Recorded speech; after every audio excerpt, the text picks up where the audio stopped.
السلام عليكم ورحمة الله وبركاته. إن الحمد لله نحمده ونستعينه ونستغفره ونعوذ بالله من شرور أنفسنا ومن سيئات أعمالنا.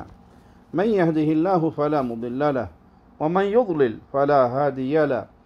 أشهد أن لا إله إلا الله وحده لا شريك له وأشهد أن محمدا عبده ورسوله.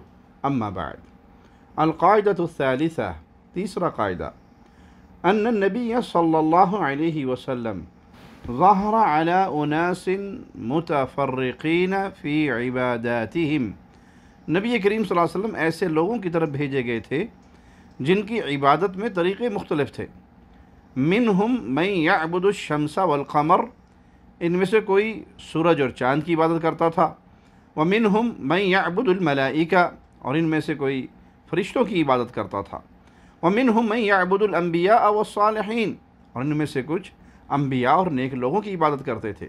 ومنہم من يعبد الاشجار والاحجار، اور ان میں سے کوئی درختوں اور پتھروں کی عبادت کرتا تھا.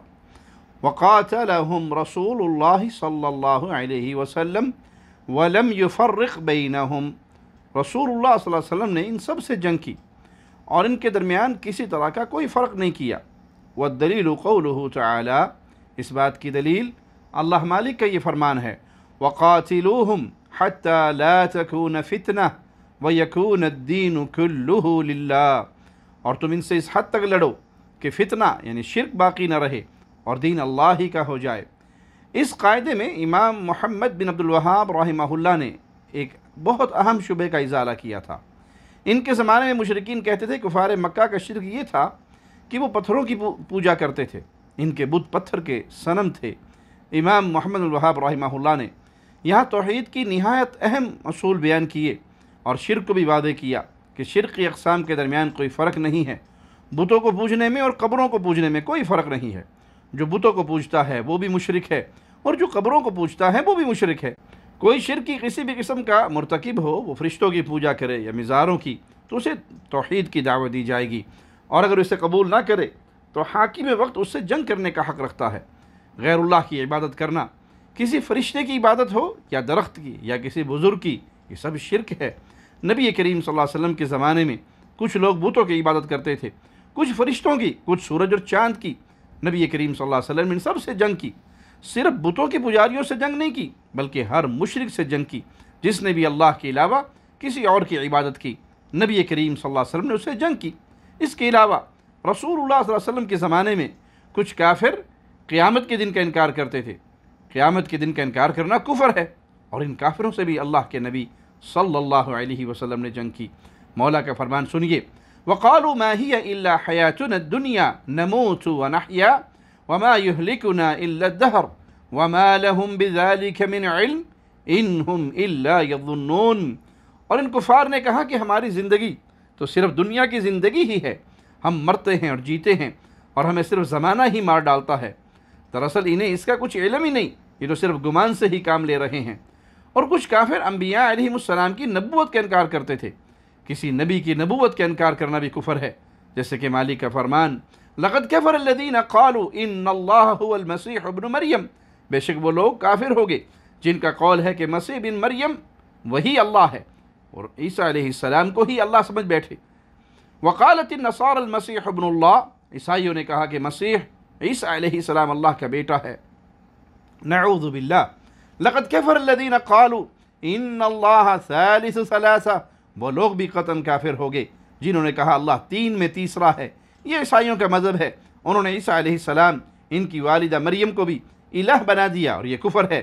ان آیات سے واضح ہوا کہ کفر کی بہت زیادہ قسمیں ہیں، اور نبی کریم صلی اللہ علیہ وسلم نے ہر اس شخص سے جنگ کی جس نے کفر کی کسی بھی قسم کا ارتکاب کیا.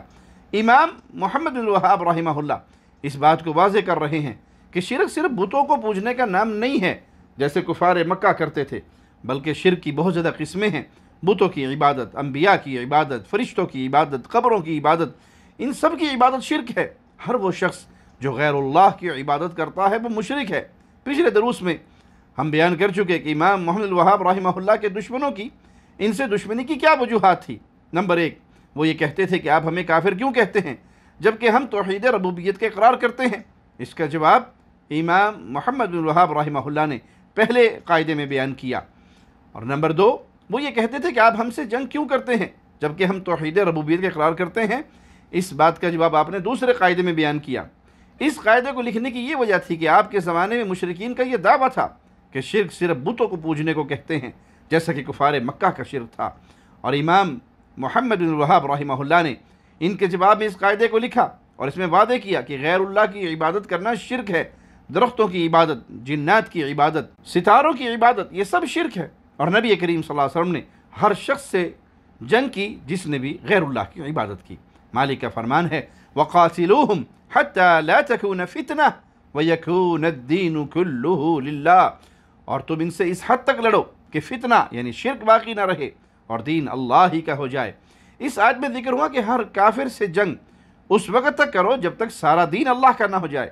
پھر آپ رحمہ اللہ نے دلیلیں لکھی کہ قرآن میں شرک کی بہت زیادہ قسموں کے بارے میں آیات نازل ہوئی تھی، اور ان میں چند چیزوں کا آپ نے ذکر کیا جن کی لوگ عبادت کرتے ہیں، مثلا سورج اور چاند کی عبادت کی جاتی ہے۔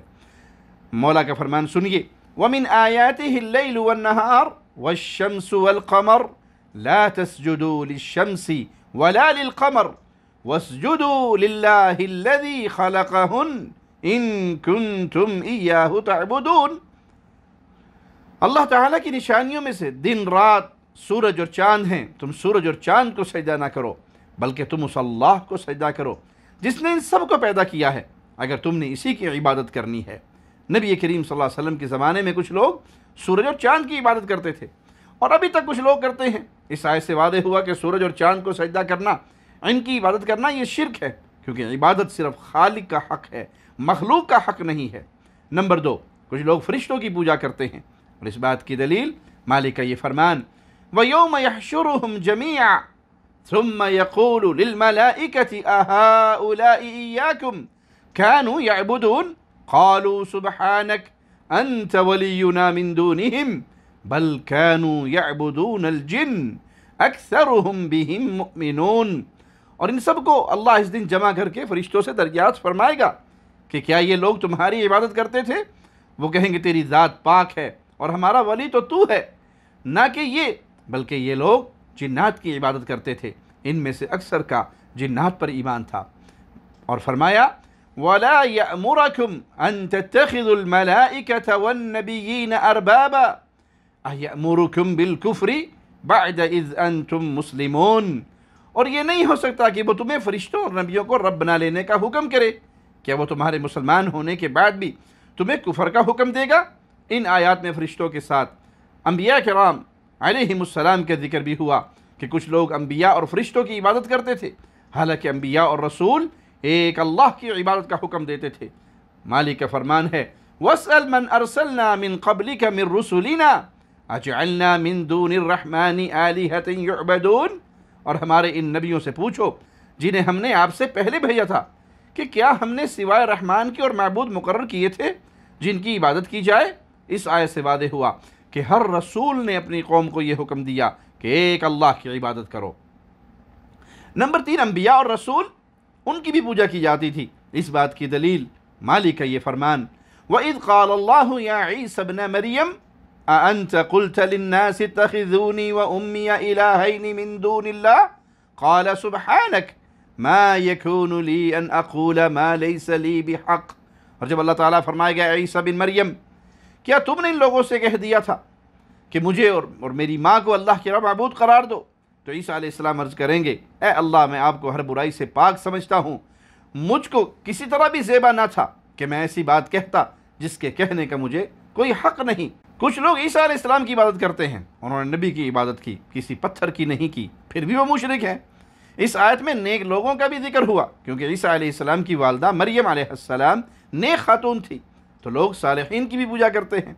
اس آیت سے واضح ہوا کہ نیک لوگ اور انبیاء کی بھی عبادت نہیں کرنی چاہیے اور نہ ان کو اللہ کی عبادت میں شریک بنانا چاہیے۔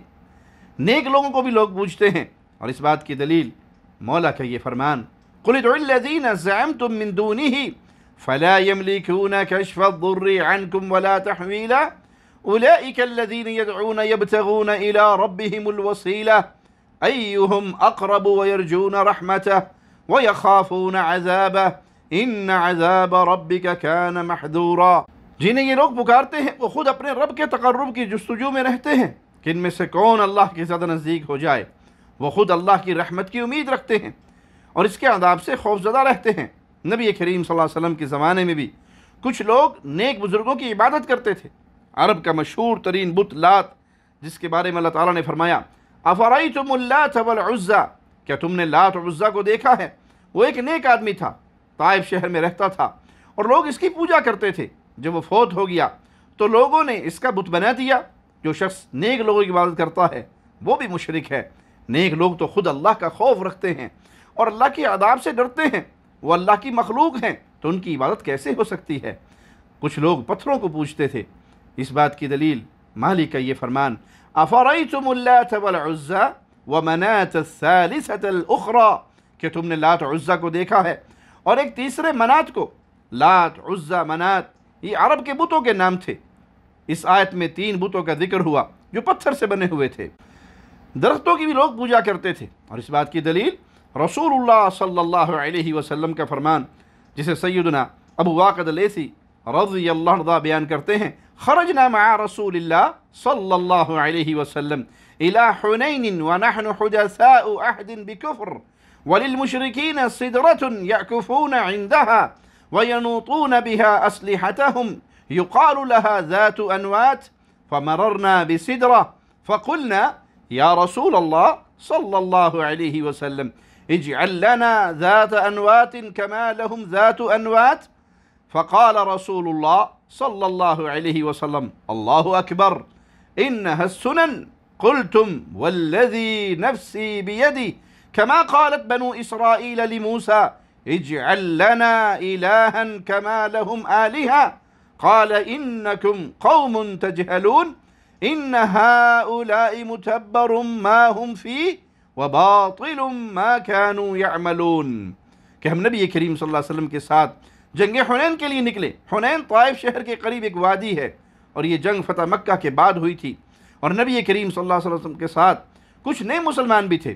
اس وادی میں مشرکین کی بیری کا ایک درخت تھا، وہ اس کے پاس لمبے عرصے کے لیے ٹہرتے اور اپنے اسلحہ برکت لینے کے لیے اس پہ لٹکاتے۔ اس بیری کا نام ذات انوات تھا۔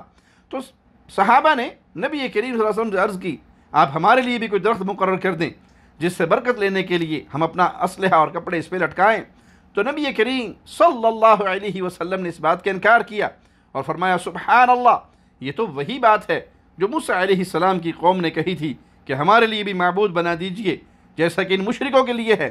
آپ نے فرمایا کہ واقعی تم لوگوں میں بڑی جہالت ہے، یہ لوگ جس کام میں لگے ہیں یہ تباہ کیا جائے گا اور ان کا یہ کام محض بے بنیاد ہے۔ اس ذات کی قسم جس کے ہاتھ میں میری جان ہے، تم گزشتہ امتوں کی پوری پیروی کرو گے۔ اس قاعدے سے واضح ہوا کہ شرک کی قسموں میں کوئی فرق نہیں۔ ہر وہ شخص جو اللہ کے علاوہ کسی بھی چیز کی عبادت کرے وہ مشرک ہے، اور اگر وہ توبہ نہ کرے تو اس سے جنگ کرنے کی اجازت ہے۔ لیکن یہاں پہ یہ بات یاد رکھیں کہ جنگ اور جہاد کا تعلق صرف مسلمان حاکم کے ساتھ ہے۔ تنظیمیں، پارٹیاں، جماعتیں کھڑی ہو کر یہ کام نہیں کر سکتی۔ اس کا تعلق حاکم وقت کے ساتھ ہے۔ اللہ سے دعا ہے اللہ ہمیں دین حنیف پہ قائم رکھے۔ اقول قولی ھذا واستغفر اللہ لی ولکم ولسائر المسلمین۔